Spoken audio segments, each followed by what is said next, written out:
Today, we're going to talk about a riot in St. Augustine, Florida in 1883. Now, if you're like me, you probably know St. Augustine for its beautiful old Spanish colonial fort and its place as the oldest continuously occupied European settlement in the continental United States. But right after the Civil War and during Reconstruction, it was also the site of one of the most intense and least known episodes of racial violence in the post-slavery South. By 1883, Reconstruction was over. White supremacist groups and politicians had regained control across the South. As part of this new regime, they began trying to take away black people's right to vote, to separate black people from white folks in public, and to otherwise terrorize black communities into submission. In St. Augustine, though, like in many southern cities, black citizens had made significant gains during Reconstruction. They'd gained the right to vote, to hold a public office, to build schools and churches. But all of that progress threatened white folks who wanted the Old South back. So, when a dispute occurred over a parade in 1883, some white folks decided to take matters into their own hands. Now, accounts of what exactly happened are sometimes contradictory or unreliable, but here's what we know. In July, both the black and white communities in St. Augustine celebrated the 4th of July. The white celebration was centered around a parade that also included local militia, and there was also a large gathering of white working men who were drinking heavily. Not far from the parade route, a group of black men were celebrating with a picnic and a baseball game. According to an account published by the African American newspaper, something happened that's not quite clear. Either a white woman was insulted by some black celebrants, or a fight broke out between black celebrants and a group of white men. Perhaps some of the militia, or some of the heavily armed members of the working men's group. But either way, things got really ugly really fast. In the ensuing chaos, the white men formed an armed mob and began attacking black residents in the streets.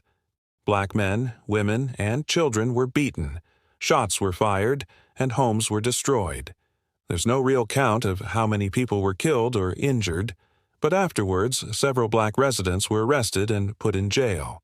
The white rioters faced no consequences. As one reporter for a local paper wrote, "The white people seemed to think it was a glorious time, and they intended to have a good time regardless of how much blood there was spilled."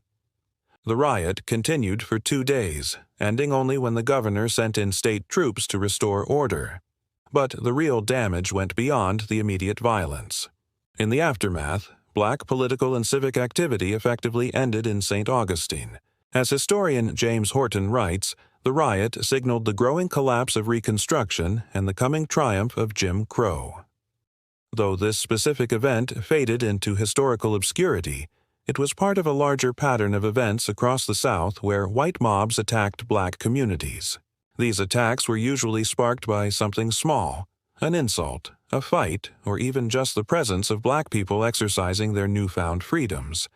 But whatever the spark, the result was always the same. Black people were beaten, killed, and driven from their homes. And in the end, white Southerners reasserted their dominance, and the black community was terrorized into submission.